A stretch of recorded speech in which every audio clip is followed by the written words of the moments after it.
I'm Stephanie Schneider, board certified elder law attorney. Thank you for joining me today to learn about the warning signs that might indicate that somebody that's close to you or a neighbor might be a victim of financial exploitation. When we all lived through COVID, the one thing we learned was the effect of isolation. It caused depression, but it also became a situation where people that were vulnerable, either because of age or disability, became the perfect victims for perpetrators to take advantage of them. Now, even though we've gotten through COVID, we still have vulnerable people in our community that we need to protect. So here are some warning signs that I'd like you to keep your eyes open for.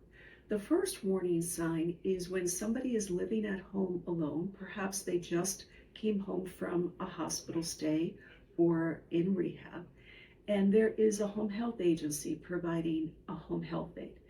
If you see that home health aid moving into the person's home and isolating them from friends, neighbors, family, limiting their time on the phone, that is something that needs to be taken seriously. Another situation to watch for is where somebody you know tells you, I'm getting phone calls and they're telling me that I won a lottery, but I have to pay the taxes first. Again, another significant warning sign where action needs to be taken.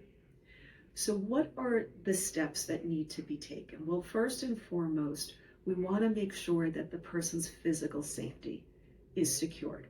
So if they are in the home with the perpetrator and you don't think you can get the perpetrator to leave, we need to take the victim out of the home and get them the medical attention and safety they need.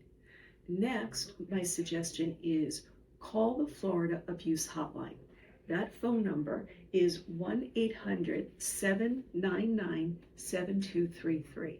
You can also call your local sheriff's office as well as your local police department.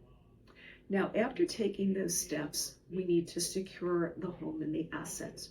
So if possible, get your friend, your neighbor, your loved one to have the locks to their home changed. Secure the accounts. Now, this is going to depend on whether that person has a durable power of attorney.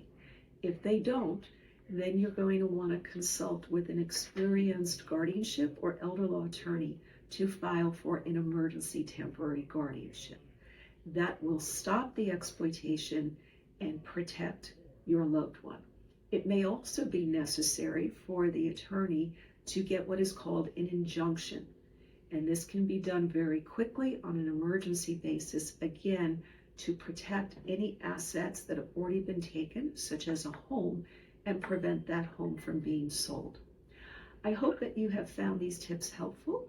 And if you have a concern that somebody you know or love has become a victim of financial exploitation, please reach out to my office at 954-382-1997.